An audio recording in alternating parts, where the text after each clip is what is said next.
Hey, good evening, Indiana. Welcome to the Who's Left Podcast, a show about Indiana politics, history, and culture from an unapologetically leftist perspective. My name is Scott Aaron Rogers, and I am broadcasting from Bloomington. Joining us shortly this evening will be tonight's guest, Sharon Wight, candidate for Indiana State House in District 81. From her website, quote, Sharon comes from a family of varied experiences. Her father was an early pioneer in computer and radio engineering. Her mother initially planned to be a music educator, but also spent many years raising Sharon and her sister. When Sharon was in high school, she encountered an unexpected career experience as a church secretary, where she remains today. Sharon's parents are representative of the variety found in her family. Education, music, engineering, faith, as well as farming were all values instilled for Sharon at a young age. She was proud to spend K-12 in Fort Wayne community schools, which allowed her to meet individuals with diverse backgrounds. Educational experiences in early life have been critical to how she views the world today. She holds 2 master's degrees and uses those daily in her work in educational technology as well as higher education, including as an adjunct instructor at area universities, an academic advisor at Purdue Fort Wayne, and briefly as a dual credit instructor at Homestead High School. Currently, she works full-time as a project manager for an educational technology company that produces websites, apps, and mass communication systems for schools across the United States and Canada. Tonight, we're going to get to know Sharon a little bit, talk about the composition of her district, and ask what made her to decide to run for office at this critical juncture. But before we get there, a quick ask. This is an independent media project. We don't paywall content. We don't have advertisers. We don't have billionaire benefactors. Only individuals like you keep this thing going. It is a foundational principle of Who's Left and the Progressive Indiana Network that we refuse to hide valuable information behind paywalls in the middle of a political crisis, even if that's not in our financial best interest. So please, if you find value in this work, go to progressiveindiana.net and subscribe at the paid level. It's only $5 a month or $50 a year to help us build the infrastructure that will pop the right-wing media bubble in this state. And if a paid subscription isn't in the cards for you right now, that's okay. You can still help out by liking and sharing on social media, commenting, leaving reviews, providing feedback, and forwarding articles to your people. You get us next time. Mostly, we just want you here in this community of Hoosiers dedicated to making this state and its government work for all of us, not just the elite few. Please join us. You can follow me on Blue Sky, Instagram, and Threads at whosleft.us. It's on Facebook, TikTok, and YouTube. It's at Who's Left. Progressive Indiana Network's handle is the full spelled out name on most sites, but on Blue Sky and TikTok, where you don't get that many characters, it's PIN Indiana. Please help us grow with a follow wherever you're at. Tell the others. Let's build a radically democratic Indiana together. Now, let's welcome to the show, Sharon Wight. Sharon, welcome. Good evening. How are you doing, Scott? Doing fine, thank you. How about yourself on this fine Friday night? Happy Valentine's Day. Happy Galentine's Day to you. It is a good weekend. I am fortunate enough to work for a company where we will be having President's Day off as well on Monday, so that is really exciting. And I did. There was something in the rundown that I did not tell you. I kept it as a little surprise. I actually paid for a subscription last night with Progressive I saw Indiana that. Network. You did see it. Okay. I deeply appreciate it. Yes. Thank you so much. And hey, if anybody else are watching wants to also chip in, we would deeply appreciate that as well. I really believe in the work that you guys are doing. I'm really excited. And I know that this is very much a passion project for you and the others that are on the network. So glad to see this happening in our state. It really is, and we are just plugging away. Derek Holder from the Hold 'em Accountable podcast put out a couple this week. He's doing great work. Brianna Newhart, the recovered Republican, also just dropped a bonus episode today. We are working overtime going into the primary here on May 5th, and we're going to keep at it all year long. Big year, big election year, critical year for our state and for our country. So I guess let us start there, Sharon. I like to open up these shows with a segment I call Easy Dubs. the easy W questions of journalism, the who, what, when, where. Well, I think we talked about the when, which is now 2026, big election year, and the what is you are running for State House of Representatives up there in District 81. So tell us a little bit about yourself. So you actually did a really great job. I'm actually a lifelong resident of my district. I've lived in a few different homes as an adult, and my mom still lives in the home that I grew up in.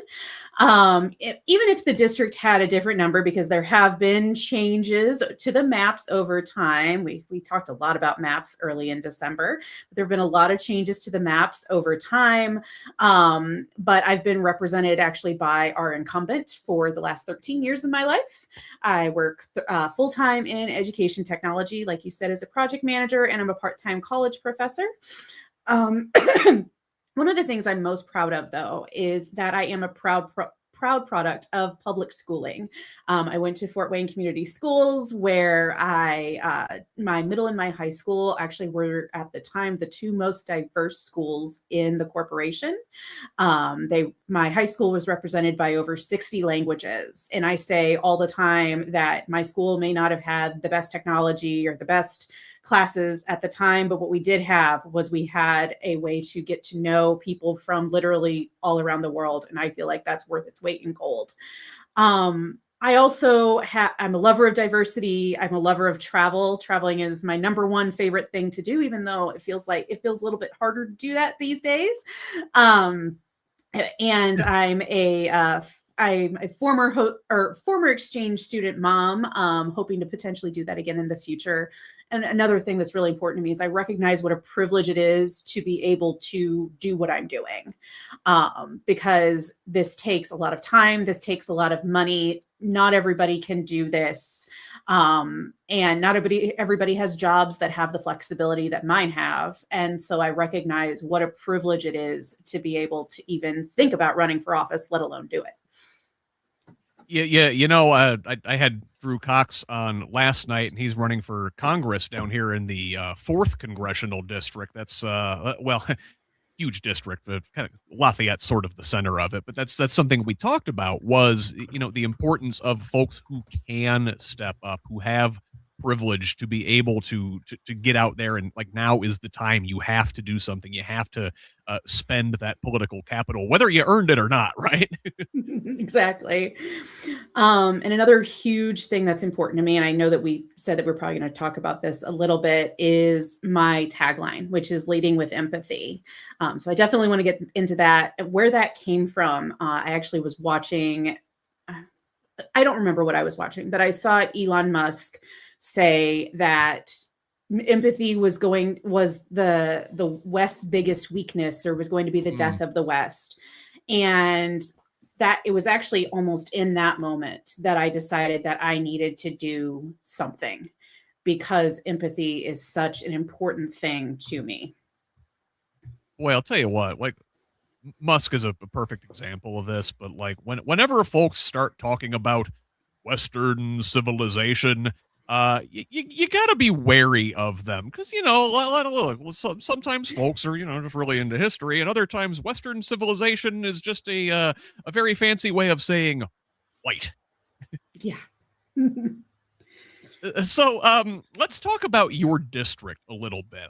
Before we hopped on here, I was looking at the map a little bit, and I said, let's find out a little about the fight in 81st up there in Allen County. And I look, and this is symbolic. We had this fight over redistricting in the state house at the congressional level in December, and thankfully there were enough sane Republicans in the state Senate that did not want to go along with Trump's gerrymandering gambit to carve up the state. Thank goodness. Cut Indianapolis into like 4 congressional districts, right? But that, at the state level, we're still carved up pretty badly. And the 81st is up there in Fort Wayne, like we said, in Allen County. And I see the city of Fort Wayne is basically divided into 6. Yeah. Cut off communities of interest. This is what they do. So tell me a little bit about the 81st, maybe relative to some of the other districts in your area. What sets it apart? How is it similar to the others? You know the area best. Tell us about it. So, like I said, I have lived here my whole life. My mom still lives on the street that I grew up on. And what's kind of crazy is the street that my mother lives on is 3/4 District 84 and 1/4, I mean, doing rough numbers. I'm a communication person. Numbers aren't my thing. But rough numbers, a quarter of her street is my district. My mother is in my district. If she lived one house over, she would not be in my district. And I think that's just so emblematic of what this particular district is. It's also, but one of the beautiful things about it is a beautiful mix of urban, suburban, and rural. We have all three in my district, which to some might seem like a challenge because you are dealing with different voters. But because I love diversity so much, because I come from a family that does farming, or did farming. We still own a farm in Missouri, that no one on the family actually works on, but it belonged to my grandparents. But it's still in the family. It's still something that we talk about a lot, and those values are instilled in me. So having a rural foothold as well as urban, which I'm very familiar with since that's where I grew up, and then suburban, and it's also one of the fastest growing parts of the county, if not the fastest growing part of the county, and it's also one of the richest parts of the county, depending on what part of the district you're in. So you have all socioeconomic classes. We have a strong immigrant population that is kind of throughout that area. And then we also have farmers. So we have this huge gambit of different individuals. We were talking about the way gerrymandering carves up communities of interest, and I can't think of a more glaring example of literally like carving up the same street, like your neighbors across the street who cannot have more shared interest politically than literally your neighbors on the same street. And also, so 81, you talk about sort of stretching out from within the city out into the rural areas of Allen County. Does that also cross school districts? Yes, it does. We have 2 different school districts that are represented, as well as, I believe, one of our biggest Catholic schools. I can't remember if it's what's so crazy. I can't remember for sure if that school is in the district or not. But yes, Fort Wayne Community Schools, which is I like to say this all the time, it is the largest district in the state of Indiana. So, I would love to be able to help them out some. And then we also have Northwest Allen County, which is a district that was hit actually pretty significantly by the drop in property taxes last year. So much so that they actually did a referendum. They were one of the 6 districts across the state that attempted to do a referendum, and ours did not pass, unfortunately. That's what I thought. That's why I asked, because I saw that you were sort of in northwestern part of the county. I'm like, that's Northwest Allen. That's the one that didn't pass the referendum, and that's also one that's got a big life-wise problem, and that's it's Christian Nationalist Academy. Big red bus. They come take your kids out of school during the school day to give them in some indoctrination, and then they send them back with ice cream. So the other kids are like, hey, I want to go do that. Really shady stuff. I've talked about that with Dr. Michael Schaefer some here on the program. I can maybe point some folks back in that direction in the show notes if they want to learn more about that.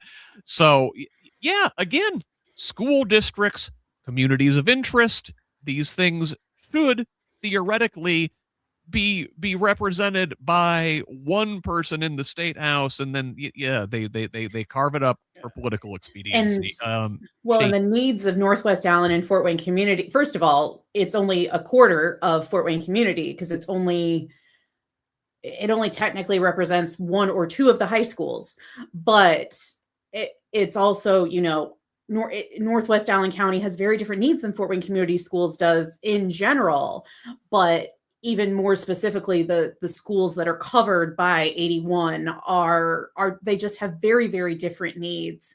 And so as a representative, having to address those needs is complex. And that's definitely one of the roles that our representatives, at least at the state, or I believe at the state level, generally are making decisions on. So how can you make decisions when you have the richest of the rich, while you also have those who are dealing with situations where, they don't have what they need in the classroom? And, listen, without getting into too much detail or going on the attack, I can bet we know which constituency your Republican opponent is going to bat for. I think we probably can. He has done some with education, but a lot of what he has done has been actually bills against not-for-profit hospitals.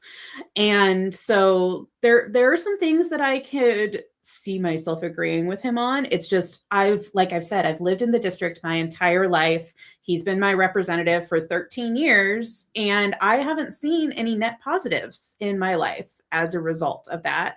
And most of the people in my area haven't as well. Yeah, that's par for the course here in Indiana, as we're well into 2+ decades now of supermajority rule, and everybody seems upset, rightfully so, about the state of our government, and yet we keep sending the same people, or at least the same party, back into power again and again and again and again, and expect different results. That I don't know if that's just the campaign money and good messaging, or riling people up and getting them angry and pointing the finger at somebody else, or what. But man, it is got to be time for a change. So, Sharon, we sort of covered the easy dubs, right? The who, what, when, where. The more interesting W, I find, is the why, and you talked about it a little bit with Elon Musk and the attack on empathy. But let's get into why you decided to run for office at this time. Listen, it's a dangerous, scary time in the world right now. We see MAGA's coming after their own in the state house with the redistricting fight. They're threatening them if they don't go along with the most extreme version of every bill that the Republicans are putting forward. If that's how they treat their own, you can only imagine how they treat the Democrats. So, what made you decide to put yourself on the line in this really dangerous time? So as I was thinking about, I did a little bit of research, and so I knew that the dubs were coming, and I did think about it. I'm like, why now? But also, why District 81? So I split it into two different things. So why now? I've thought about doing this pretty much my entire adult life. My original plan was to be a social studies teacher back in the early 2000s, where it was going to be very difficult to get a job, and so I switched gears. I went into communication, which I absolutely love. But I held off for both personal and logistical reasons. So logistically, for a very long time, especially after 2012 or so, because 2008 was kind of the rah-rah moment for Democrats. Well, I wasn't old enough to run for anything then. When I got to the point where I was old enough, we were in the middle of that supermajority, and I believed the myth that as someone who leans heavily left, I had less of a chance to make it if I decided to go for something. And I watched the state shift. And it wasn't until 2018 when Kyle Miller, who is our representative for District 82, he knocked on my door. And I opened that door, and I assumed that he was not someone I wanted to necessarily talk to. I didn't think that we would necessarily have the same ideology. And I kind of shooed him off my doorstep pretty quickly. And to be fair, I also had a black cat at the time who was an eloper. And so that was part of it. But it was, millennials, we don't necessarily like to answer our doors. He knocked on the door, and doors, phones. Yeah. I know. Yeah, basically. He handed me his material, and I looked at his material and realized what a big mistake I had made. I messaged him that evening. He and I have been friends ever since. So it was Kyle taking that step in my district, showing that he could close the gap. And so he did a lot of really hard work to close the gap in both the 2018 and the 2020 election. Well, the 2022 election, he got pushed into a different district. And so he has a different district now. Personally, I was building my career. I was dealing with some medical things, both of which kept me from joining sooner. And I also initially had a career in public higher education, where I was a part-time professor and a college advisor. And that would have caused me to lose my job. And something we will be talking about in a little bit is the fact that running as a representative in the state of Indiana is a part-time thing. So you have to have another job. 2020, even though I became very ill in 2020, it reinvigorated my interest back into politics. But I had to get healthy. So I'm healthy. I'm in a job that is very flexible and supportive now. And so also it's that the 2026 election seems like it could be one of, if not the most consequential election of our era, of our lifetimes. And I believe in going big or going home. But finally, I'm doing this because I feel like, and I worry a lot, that this could be the last opportunity as a woman to do something that I have genuinely dreamt of doing my entire life. And as fate would have it, yesterday on my Facebook memories, I saw this quote that I posted this time last year from Jon Stewart, which is, "Action is the antidote for anxiety." It's true. Listen, I know all about that because I'm an anxious mess, and that's why I stay busy all the time. I'm the same way, and I have a number of people in my life that tell me I need to slow down a little bit. I'm like, no, you slow down. You give into the chaos, and it's just a problem. I am a machine, and this machine kills fascists, and when it breaks down, it breaks down. Exactly. And then as far as why District 81, I believe very heavily in collaborative leadership. So when I, made the decision that, hey, I think I want to run for something, I got introduced to my party chair, and I had very frank discussions with my party chair about where am I needed? Where do you need me to run? I want to do something. I want to help it. I want to take action. Where is that? And I was really willing to run anywhere up or down the ballot. I have fully assumed the role of running for 81 since. I'm very excited about it now. And I'm actually running in 2 additional races. I'm running for state delegate and for precinct chairperson. So I very much believe in doing the work. One of the things that I say over and over with my team, as well as with my friends, is that I want to be a servant leader. And I knew that but one of the things that I did know is I wanted to run at state level or below, because one of my areas of passion is accessibility. And accessibility is something that really, even though there is some that happens at the federal level about it, most of it is the federal government saying, here's kind of the budget. And then it's local and state governments actually making the laws. And here we are. I had watched how Kyle was successful in 2018 and 2020, but also this district to me is home. I've lived here my entire life. I've lived in a few different places as an adult. Like I said, my mom still lives in the place where I grew up. But all 3 of my homes as an adult were in slightly different places in the district. And because of these, I've experienced different populations. And in the 13 years, I have never had the opportunity to meet my incumbent opponent, even though he has been in the role for 13 years. Hasn't knocked on the door once, huh? No, he is not. That's disappointing, but also not surprising. So tell us about your campaign slogan there a little bit, about leading with empathy. Like, we talked about Elon Musk saying that empathy is going to be the death of the Western civilization, right? And I know there's like this Christian nationalist author, Allie Beth Stuckey, wrote a whole book about it called Toxic Empathy, that basically excoriates us for putting ourselves in other people's shoes, for understanding folks. They say that that is how good Christians are led astray, that they wind up like endorsing lives of sin by sharing empathy for folks. What do you say to them, and what do you say in general to folks who would say empathy is a bad thing? It really frustrates me to hear that to hear the phrase empathy is a bad thing. I feel like empathy comes from really listening to people, really being able to put yourself in their shoes. And it's important to me as someone who is a representative to be able to put myself in other people's shoes, because again, I come from a place of privilege. I come from a in the 90s and 2000s, it would have been considered an upper middle class family. I'm not sure what it would be considered now. But I came from, a family that very much believed in education and also supported education. I came from a family that, very much supported me doing, whatever my dreams were. And, because of that, I know that, but because of the schools that I went to, I saw that that wasn't always the case with my friends. Some of my best friends had absolutely no support at home, and these are people that were still are vastly smarter than I am.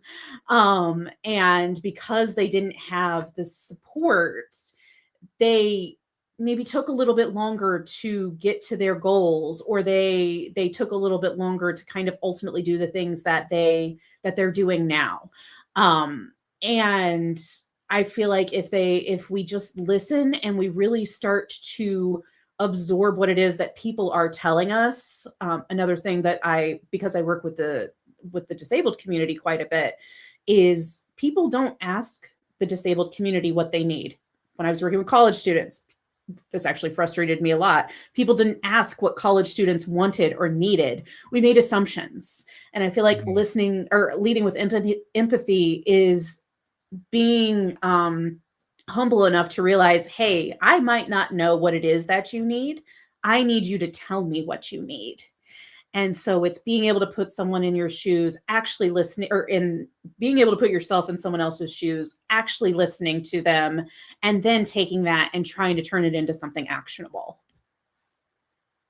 I'm glad you bring that up. Like, that's what a representative is supposed to do, right? They're supposed to ask what their community needs and then help deliver that thing. I remember, my God, it's almost 15 years ago now when Richard Murdoch was running for the U.S. Senate. It was about 2012. This is the guy that primaried Richard Lugar and sent him into retirement. And he wound up losing the seat because he was a race in which the Republican would have been favored because he was such a heinous ghoul. But one of the things he said, in addition to some very, very offensive comments about rape, was that he wanted to have the office so he could inflict his worldview on the state, on the rest of the population. And it's like, that, my guy, is exactly the opposite of what you're supposed to be doing as a representative. Yeah, exactly. And I realized that there's actually probably a good number of my constituents that I may have a very different worldview than. And I'm going to still, if I were elected, I would still need to be listening to those individuals. I would need to be learning from them, and also finding out, one of the things that I always said as an advisor and as an instructor is that I want to listen between the lines, because it could be someone saying this, morality, XYZ thing, when really they don't know how to ask for help themselves, or they were raised in a situation where asking for help was seen as weakness. Yeah. And so it's about listening to them and then trying to help slow walk them to what it is they actually need, even if you're pretty sure they're not going to ask you for it. Well, and you said, it's disappointing that you said you were raised in the church, right? And, this is empathy. That's what Jesus was all about, at least if we're reading the same book. And somehow this empathy and that caring for the least of these, right, became a toxic concept on the Christian nationalist right. It does not make sense. Yeah, absolutely. And that was how my parents raised me. So even if the church looks a little bit different now, my parents raised me to accept everybody, love everybody, and help where you could. And so I I took those messages to heart, perhaps for better or for worse, and took the church at its face value, that it was there to take care of people. But then as I got older, I noticed that a lot of the time, at least the ideology of the church itself, even if it wasn't necessarily the people, but it had become more about, here's our worldview. We want to take our worldview and we want to spread it, rather than, so the help kind of almost came with strings attached. And that's not necessarily always the case, but it was just what I saw in my own experience when I was growing up. And so that I got the you help part, I got the Jesus part here, but I kind of left the framework behind, as it were. Yeah. So, well, okay. So about taking care of the least of these, you mentioned that, you're very much, you work with the disabled community and helping folks get what they need. And I wanted to sort of pivot there and talk about your big three things. And like your campaign website, very detailed. You've got, policy positions on just about everything. But, I only have so much wavelength, and as most voters do. So, when you're on the stump, you only got really about three things to talk about before people eyes glaze over. So let's talk about your three big things. And one of them is accessibility and inclusivity. Yeah. So real quick, I want to say that policy area on my website, I did steal that from my friend Natasha Baker, who's running for Senate 22. Because we love Natasha. She's the best, but her social media game is on point. I stole that idea from her. So I just wanted to say that. But so I started several years ago. It's right about 7 years ago now, really starting to explore some of my own issues that I was having, some of my own struggles that I was having, particularly mental health wise. But, kind of just running the gambit with physical and mental challenges that I was having. And one of the things that I came upon was sensory sensitivity, like having issues with various areas of your sensory experience. And I did a lot of research of that. Actually, pretty much every paper that I wrote in my second master's degree, I got that in 2021, 22, was written on how to make education more sensory sensitive. So I got very deep into study of that in those couple of years. And that made me really want to start finding a way to work with the disabled population to try to figure out what it is that they need. And so I had the opportunity last year. We have an organization up here in Fort Wayne called the League for the Blind and Disabled. They have something called the Inclusion Institute. And that is a year-long program where you learn how to become a disability advocate. And I had only ever really planned on taking it that far, except one of the sessions is doing a mock campaign.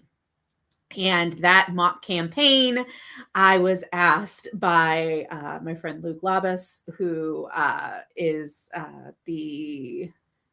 can't remember his exact title, but he was in charge of the Inclusion Institute. And he was the one who said, "Hey, I think you should be the candidate." And I said, "I think that sounds silly." And he said, "You're going to do it anyway." And so I was the candidate in that campaign, and that woke something up in me.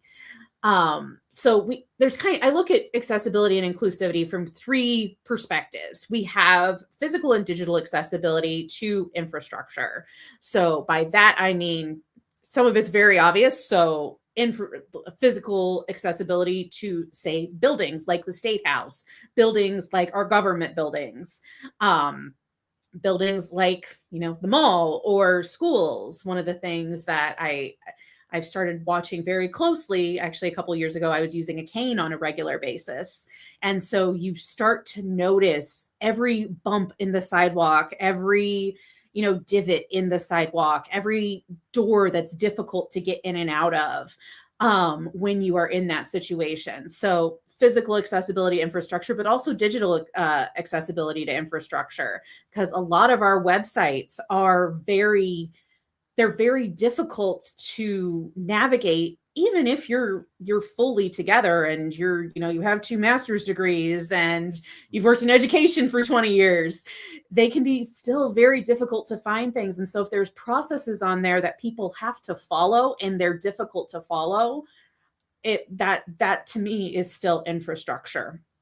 Another area that's important to me is accessibility of language. Again, I love our immigrant population. I love diversity. And one of the things I'm the exact opposite of the folks who say English should be our national language. Speak English or you can get out. Yeah.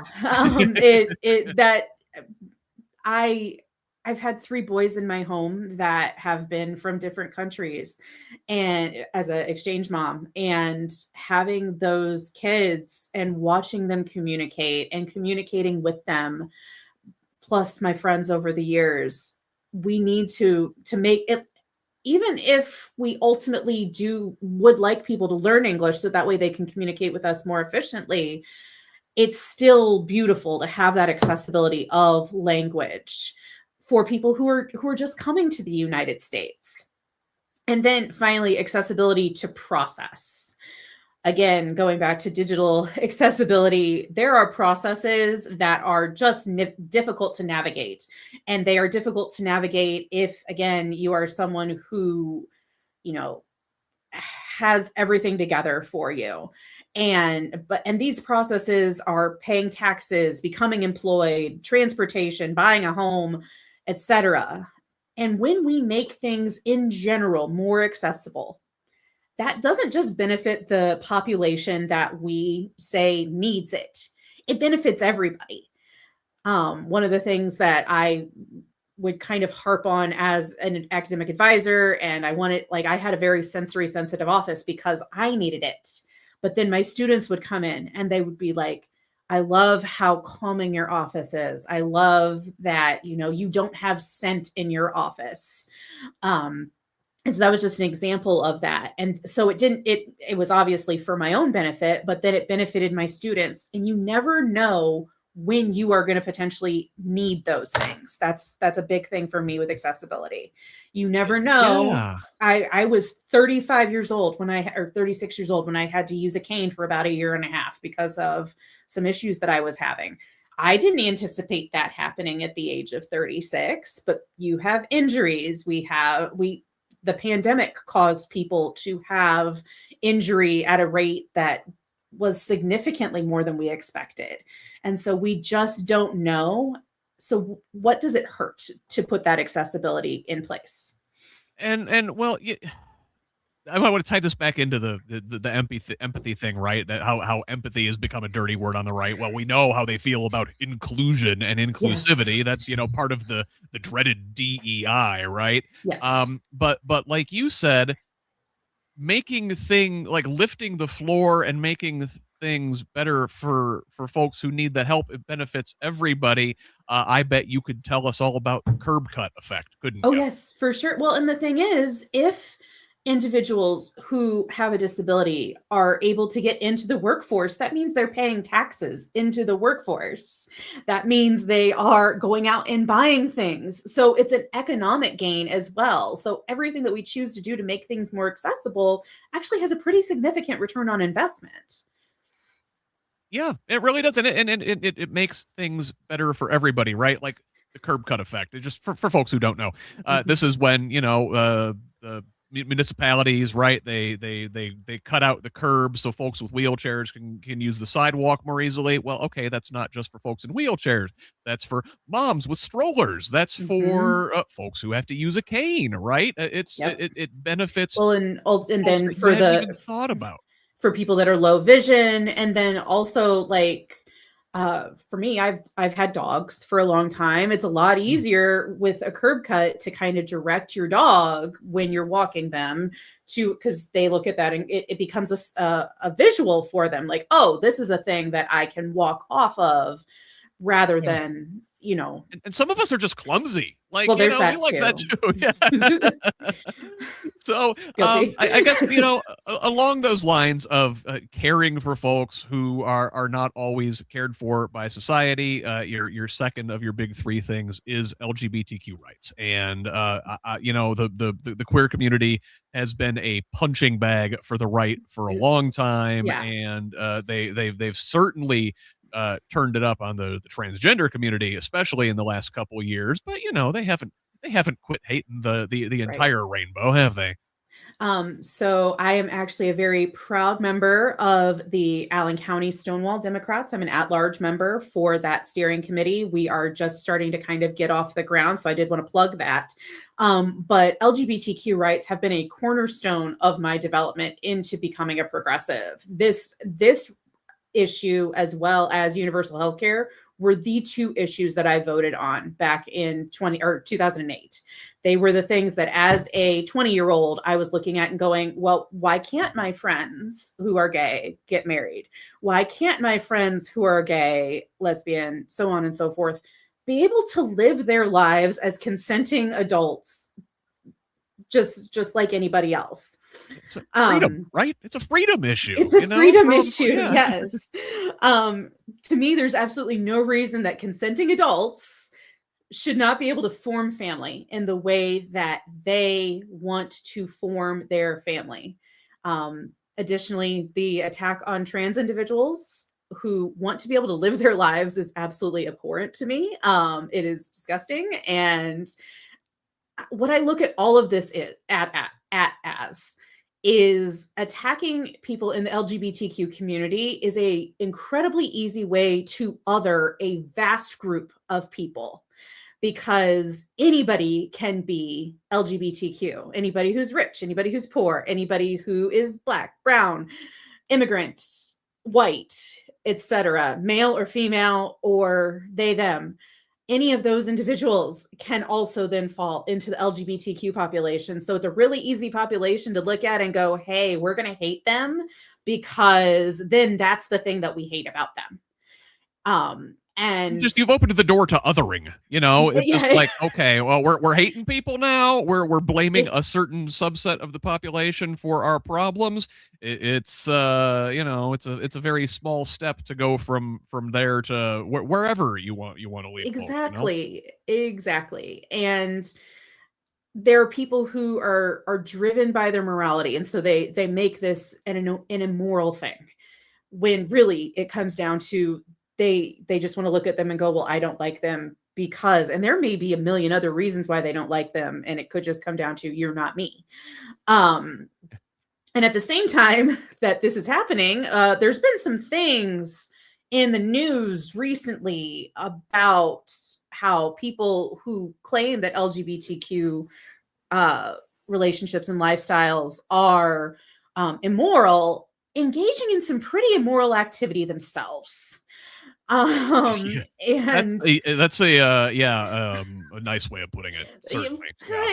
I figured if I softball it out there, we could get a little bit nastier if we really wanted to. But the people that I love, some of the people that I love the absolute most are LGBTQ plus individuals. These are the people that I absolutely want to fight the hardest for, because they're, again, it all comes down to othering and trying to make a group that is, very, what's the word? Convenient. That's the word I was looking for. Very convenient to decide to hate just because you've decided that XYZ thing is wrong. Well, yeah, whenever there's a population it's not a whole lot of people, like you said, it's opening the door to othering. Well, that's only a few people. We can hate them, but we can hate a couple other people now while we're at it, right? Well, and what's fascinating is they'll say it's just a few people, right? When they're saying, oh, we can hate those people. But then when they're taking that to legislation, it's, oh my goodness, look at this thing that's happening everywhere. Why? What are we going to do about trans individuals who are in athletics? the percentage of that of individuals who are like one person. Yeah. Yeah, there's so few people who are involved in that, but we're gonna fight this because they're going into these places that they're not supposed to be in, and they're gonna hurt our kids, when really what they're essentially doing is, it seems like they're saying the quiet part out loud from their side. That was a little bit more feisty. Yeah. So But go ahead. and so I believe that people should be able to love who they want to love, and they should be able to live in the body that they have determined is theirs to live in. 100%. And your top two issues are something that are deeply personal to me as well. I'm the father of a son who was disabled, and his godparents are a couple of gay men, and Love so yeah, and so like you're speaking about my people, and so it like warms my heart. Now, your third thing is maybe not as deeply emotional and personal. It Yeah. seems a little bit esoteric, but explain your third thing, which you've listed as a state house process reform. So I love that you used the word esoteric. I feel like that's a word that is not used enough. But I've been watching my fellow candidates, and everyone, or a lot of us, are talking about healthcare. We're talking about education, and one of the things that I always like to tell people is I like to be a little bit different. You can probably see that from my colors that I've chosen to use. I like to, I wasn't born to fit in. I plan to stand out, that whole thing. But I've been watching the votes over the past couple of months and noticing that occasionally, so one of the things that really brought this to the forefront was that redistricting fight that we had back in December, Mhm. because they had to change pretty significant rules to be able to change when session Made it was. up on the fly. Yeah. Right. Yeah. And so this is something that's kind of been cooking for the past couple of months for me, but at the same time, has really been kind of brought to a head while I've been watching different votes take place, where we have people who are excused from voting for whatever reason. And so I did reach out to someone and say, what makes you excused from a vote? And came to learn that can happen if you have just stepped out. Apparently, it is something that can be done strategically. You can step out in the hallway in order to miss a vote, or you could be in the bathroom and potentially miss a vote, or actually have something that you need to go do. And so that, alongside what happened with redistricting, really made me think there are processes that are happening in the state house that are detrimental to not just the legislators, but to us as the people. Because if our individuals happen to step out to do something else and they miss a vote because our votes are not held for an extended period of time. I don't know if you've watched a House vote or a Senate vote in the state of Indiana, but it seems like they happen like that. Whereas in Congress, they take a few hours sometimes. And so I feel like there needs to be a change there, where we actually start giving people time, while at the same time making sure that when we're making a schedule, that we're sticking to that schedule. But I think a lot of this comes back, and we've seen where when they want to change something, they can change something right now. Mm-hmm. Well, the rest of But us have rules that we have to live by, right? And we right. want our legislators, our representatives, should also have to follow rules. They shouldn't just be able to make things up all willy-nilly. Well, and as someone who does deal with medical issues, and some of those medical issues revolve around going to the bathroom, not specifically going to the bathroom, but that's something that I have to do as a result of my medical issues. That was probably too much information, but whatever. But I think about the fact that, like, if I become a representative and I have to step out to use the restroom, missing a vote, like that to me is so insane. it seems like there's choices with how the schedule is made are kind of done at will. They don't have a regimented way that they're making schedules with sometimes, little notice, maybe 24 hours notice to when a bill is going to be voted on. And that's, to me, that seems very strategic. If there's a bill that they know is unpopular on one side, doing the schedule in a particular way. And that might just be me reading too much into something. So putting why restrictions folks don't like politics, right? Because it feels like the normal rules that apply to the rest of us don't apply to some people. Yeah, exactly. And like, we have part-time legislators who only meet for 12 weeks out of the year. This is actually the thing that really bothers me. I understand, I think, to a point why in Indiana they're part-time. But what I don't like is that they meet just at the beginning of the year. So that means when there are critical things that are changing throughout the year, I look back at the pandemic, which actually I think happened after the session ended in 2020. Yeah. Certainly the George Floyd protests and what happened with George Floyd in 2020 happened after session. And depending on who's in charge, they're not going to call a special session to change the rules for that. They can certainly call a special session in 2022 to take away women's rights, though, can't they? Right. And call a special session to try to take away the maps that we currently have and do mid-district or midterm redistricting. And so it really frustrates me that, and I'm sure I'm going to get in some hot water with this one. I don't necessarily think we need more specific time. I think that time needs to be more spread out, that maybe we're having 2 sessions a year instead of just 1 session a year, so that way we make sure that things get addressed at both the front end of the year and the back end of the year. And also, because legislators are part-time, they have to maintain a full-time job, or they have to be lucky enough to have another source of income.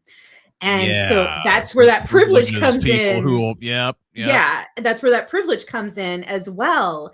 And perhaps if we had shorter sessions, it would become easier for people from different walks of life to actually represent, because it's a lot easier to convince your boss to give you a couple of weeks off a few different times a year. It's much more difficult to ask for 12 straight weeks off or a flexible schedule for 12 straight weeks. And I know where this comes from. This comes from this place of, they need to be at home serving the people. Totally agree with that. Wish that perhaps we saw that from maybe a few more of our DC folks.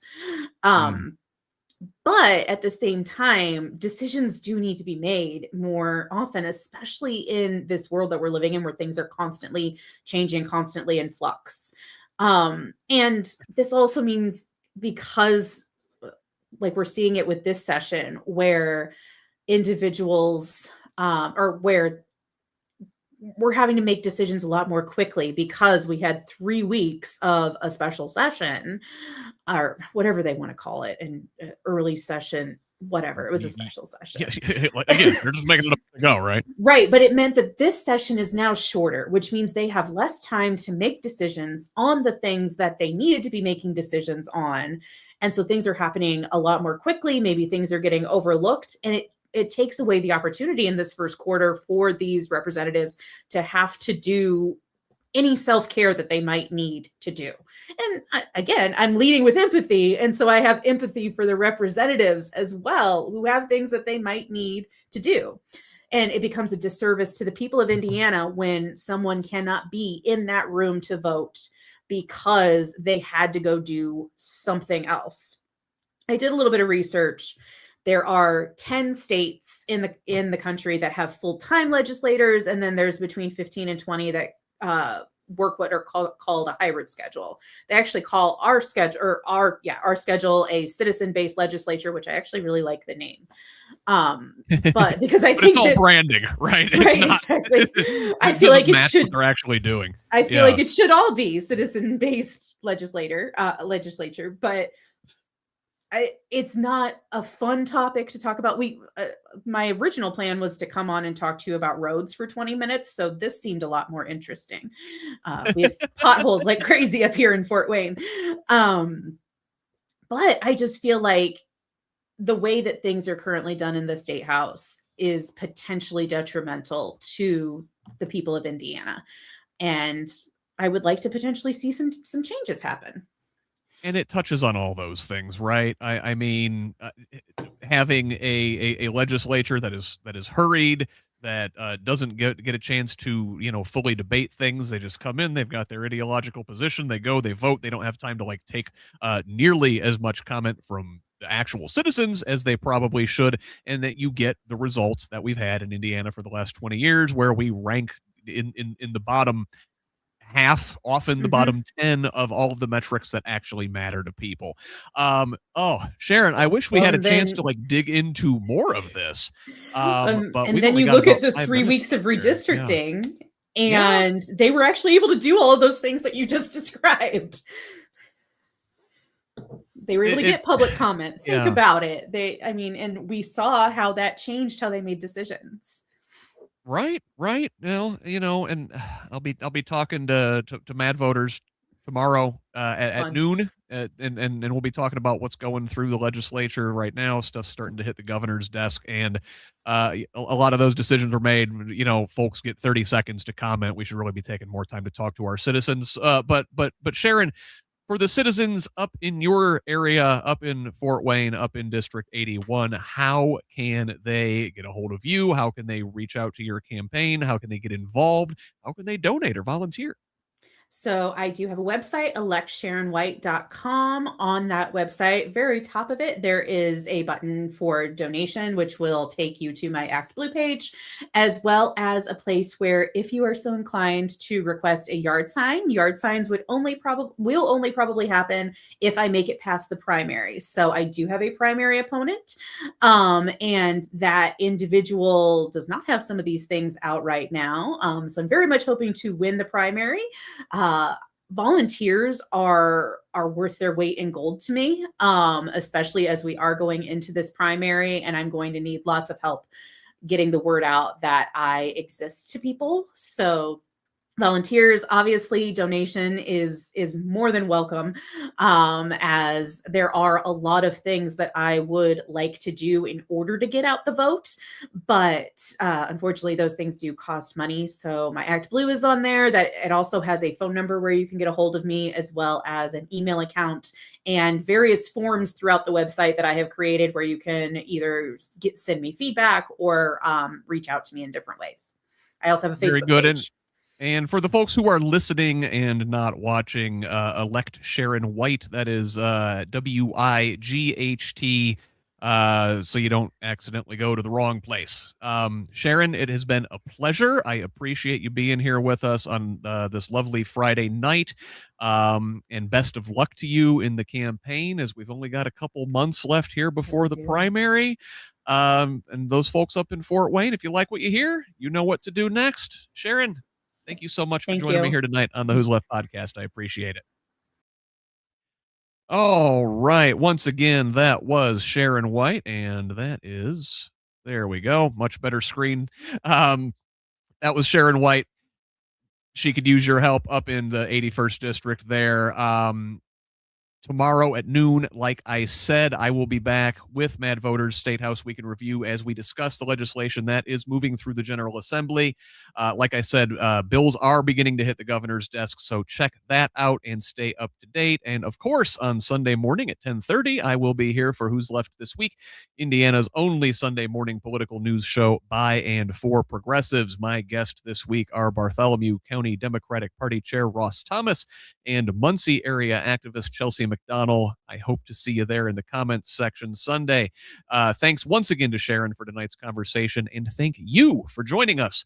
One last reminder to please consider supporting Who's Left and the wider Progressive Indiana network with a paid subscription if you're able.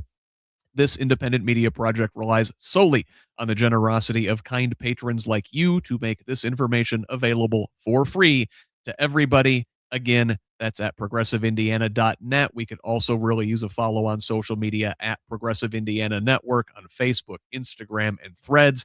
Please subscribe to our YouTube channel at the same handle. Over on Blue Sky and TikTok, the handle is PIN Indiana. You can find me on social media at Who's Left. Direct message me anywhere at any of those sites with feedback, tips, ideas, and concerns, or you can email me directly at scott@whosleft.us. Finally, please forward the show to a friend and have them pass it on to. Let's keep building this project and a truly democratic state, one conversation at a time. Until the next one, this has been the Who's Left Podcast. I'm Scott Aaron Rogers. Love each other, Indiana.